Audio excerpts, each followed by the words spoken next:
Ity zany dia atolotra manokana ho an'ny fafa ho an'ny vadiko. Tsy dia nanana feza voninkazo atolotra aho hatramin'izay fa ity feza tononkiro ity no nosoratako andry amin'ny fitiavana be.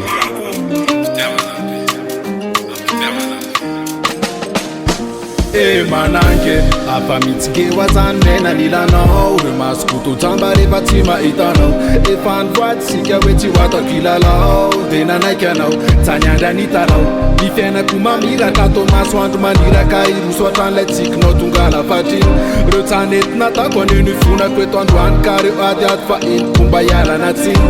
vodika minao zaky ale Tsekijobe no kune mafalfale Niraya wambula neni tata na sivina na mafia pena na chatawares Izireria neni malala nwana kina kumfena tika Fatsapa matiru Sereta yara hantika ruma sabatila na tiru Tulma swan manazaba vomifu Fatsapa matiru Sereta yara hantika ruma sabatila na tiru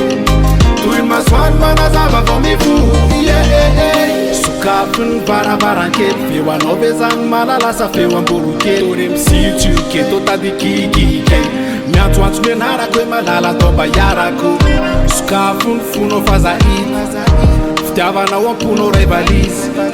zaiko hitsisy lay fanalaidy aza mandanga aiko hoe zany tena izy nomeko anao niperaka ovady fa mandraky izay ny atsika ro amafiziko amendoroka mamisy feeza tonokiraka raisanao fa avy amin'ny fo satri aminao matsiaro sambatra za aminao mare milaminiza fatsapa matsiro zay rehetra iarahantsika ro mazavatila na tiro toy ny masoany manazava vao mifo fatsapa matsiro zay rehetra iarahantsika ro mazavatila na tiro toy ny masoany manazava vao mifo fatsapa matsiro zay rehetra iarahantsika ro mazavatila na tiro toy ny masoany manazava vao mifo fatsapa matsiro zay rehetra iarahantsika ro mazavatila na tiro toy ny masoany manazava vao mifo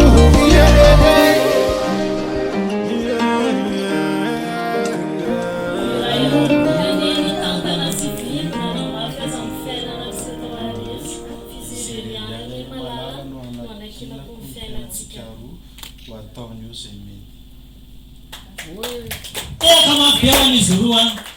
tena timu